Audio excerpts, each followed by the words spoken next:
Sometimes need to empty out all that stuff running around in my head. Like right now, I have the name Slim Whitman running around in my head. The singing mailman from when I was a child. They had advertisements on TV. Did you ever see those? Yeah, Slim Whitman. He was a yodeler. He was the singing mailman. Evidently, he was very popular in Europe. But they sold a lot of... Anybody ever own a Slim Whitman record? You wouldn't acknowledge it, would you? That's what's running around in my head right now. So I'm going to empty that out. So the singing therapist today wants to share a few thoughts with you about thinking. What is it I guess I'm trying to say in this whole series is sometimes we might find our way to some of that stuff Jesus talked about by considering some of the newer information about human consciousness and applying some of the same spiritual truths that have been here forever. In other words, maybe more of us can find our way to a little more enlightenment through kind of combining some understanding about our neurobiology and the way human consciousness works that's evidenced in a lot of new research, and applying ancient spiritual truths like we talk about the 4 paths of creation spirituality. That's a part of what we do here in 1111. From the Christian perspective, we talk about 4 ways in which our spiritual journey takes different shapes. There are times where we talk about the celebration of entering in fully into life, not holding back, the path of the via positiva. During this period of the year, we talk a little bit about the via negativa. What does it mean in our spiritual lives, in our journeys through life and relationships, to sometimes find ourselves clinging to things that we might find greater openness and wholeness by learning to let go? And so taking this spiritual path to heart during this season, I'm applying this model of human consciousness that comes from a book called The Art of Awareness by Samuel Bois. And we've explored now the past and the future and the environment and the feeling. The last 3 of his components have to do with thinking, electrochemical, and self-moving. He's defining what is it that goes into the way human beings go about continually filtering and experiencing the world and making meaning out of it. This is his model for the semantic transactor, the meaning-making transaction that human beings are continually involved in doing. And he sees all of these components, these 7 components, as aspects of consciousness that interact in particular ways. And once they begin to interact in particular ways, they become relatively scripted. In other words, your way, your particular way of experiencing and taking in meaning and seeing life becomes a pattern defined by all of these different pieces. In other words, your past, think about it, just think about your recent past, like what you did last night. I was with a group this morning doing Preparing for Marriage, a class for getting ready for getting married, and one of the couples came in a little bit late. She had had her bachelorette party last night. And her recent past had provided her with a particular experience that was giving and shaping her current experience in ways that were different from other people. Where were you last night? I don't want to know. Really, it's okay. You don't have to tell me. I'm just saying where you were last night, what you were experiencing early this morning, your recent past is currently shaping how you're experiencing this moment. So the past is a part of our experience. Another way to think about that is, how many times have you been to something like what you're doing right now? If this was your very first time to ever come here, like we sometimes have visitors from Asia or Dallas who come here and participate in this service who have never done anything like this before, and their experience is quite different from those of us who have grown up in a church or had experiences kind of like this. we sometimes get people who have been to church all their lives who come to 11:11. They're like, what is this? Well, this is not what I'm used to. But whatever your past experience is a part of defining what you see. Because like anybody, you and I compare this moment to past moments. The past is a part of what we're thinking in this moment. So how you think about this moment is deeply impacted by how you've experienced past moments. What you think about me is a part of that, right? If you've ever heard me sing, the singing therapist thing, or if you know nothing about me and you're thinking, this guy's an idiot. Why are they talking about him so much? Thank you very much, Tom. So this whole idea of how our past is shaping this moment is important. The future piece, how our imagined future impacts our experience. This moment is being filtered in your consciousness by what you are expecting to happen next. So for instance, this moment, if you know that this talk is supposed to go about 15 minutes, and it goes 17 minutes, there are some expectations about your anticipated future that will begin to define your experience of how you're experiencing what I have to say. Also, you know, your expectation of the content, if the content is doesn't fit your particular, ideas or expectations, then it's going to probably trigger some stuff for you that will have some feelings that impact what you take in. That's the way we operate. The anticipated future that you have is kind of like a goal, and the goals that you have in any moment are helping give meaning and defining your experience right now. What's your goal right now? Well, frankly, when I went to church as a kid, my goal was to get through it and get on to lunch, frankly. I have known people whose goal when they came to church was everything under the sun. Going to find a partner, going to maybe find somebody to date. Maybe I'll find a little word of inspiration. Maybe sometimes looking for healing, looking for something to heal an old hurt.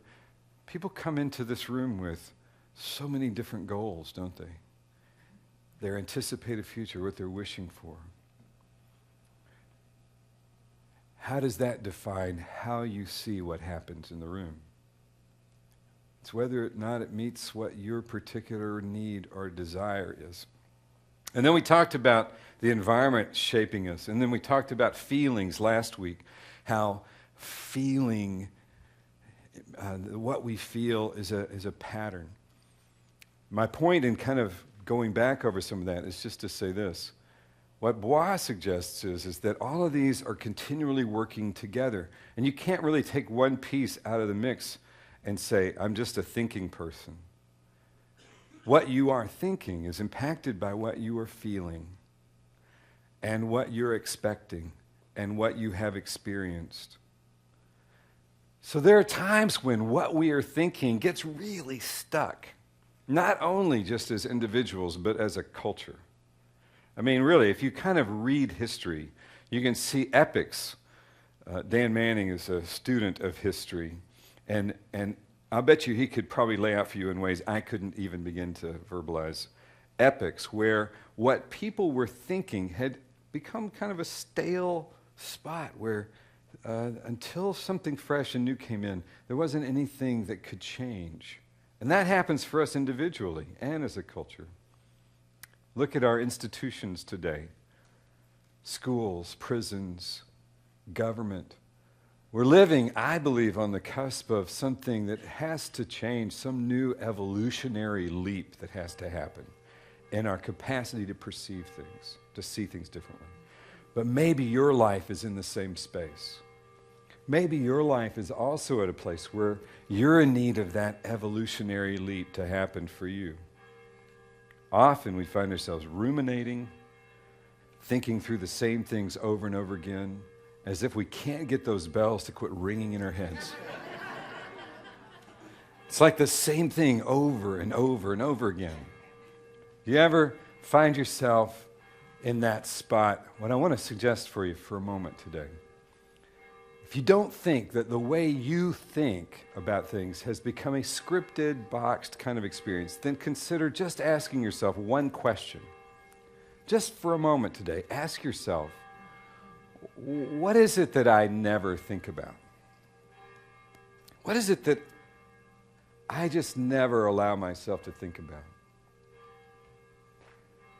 What you'll begin to notice if you just begin to ask that question is that your thoughts tend to stay in a fairly, defined area. There was a philosopher who once said, if you want to understand people, if you want to know someone, don't ask them what they know. Discover what it is they don't want to know. Part of what we can learn about ourselves is the rigidity, the loss of flexibility that we have with regard to considering, thinking outside of our little box. And I want to suggest to you that the evolutionary leap, the renaissance needed in our lives and in our culture right now, has more to do with challenging that rigidity and opening ourselves up to listening again, to considering, thinking about things that I have felt were unacceptable to think about. You want to grow? You want to discover something new in your life? You got to think about things that you never would have let yourself think about before. That you saw as either not okay or too different or something. You want a renaissance? That's where you have to go. You have to go into the darkness. So I'll finish with this last little quote from Carl Jung. He said, "We do not become enlightened by imagining figures of light, but by calling the darkness into consciousness." Think about that. We spend much of our time replaying and throwing up images in our heads that we've thought before. We find ourselves communicating over and over again with other people, trying to convince them of those images as the images. And the longer we do that, the more stuck our culture gets, the more rigid, inflexible, and incapable of change our culture gets and our lives become. How do you find some enlightenment in that? You don't find it by somehow clinging more tightly to your images. You find it by going into the darkness, maybe the darkness of unknown.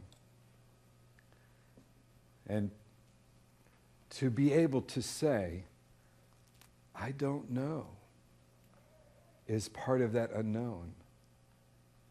You want to find a little path into some change. Take one certainty that you feel so strongly about and take that certainty and just let it not be so certain for a moment.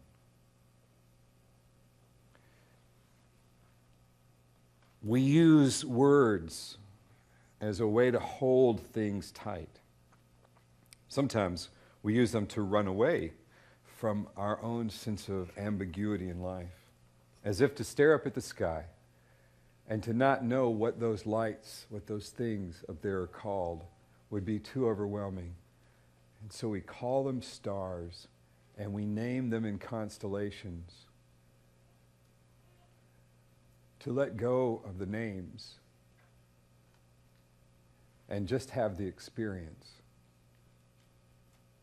is the only way things actually can change. And I can experience again with my whole soul and body what it means to be alive and not just talk about being alive. The path of the Via Negativa is about emptying out and letting go. We've held too tightly to our rational way of being. And the world is not all about being rational.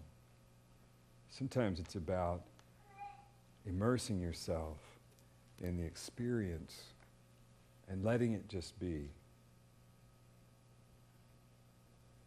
We don't become enlightened by imagining figures of light, but by calling the darkness into consciousness. As we move into this season where the light becomes shorter and the night becomes longer, maybe we can use that as a metaphor for our lives and take faith that somehow even letting go of the names and the certainty of everything, we are still gifted by such generous love surrounding us that we may, in the process, find our way to something better, something new. Amen.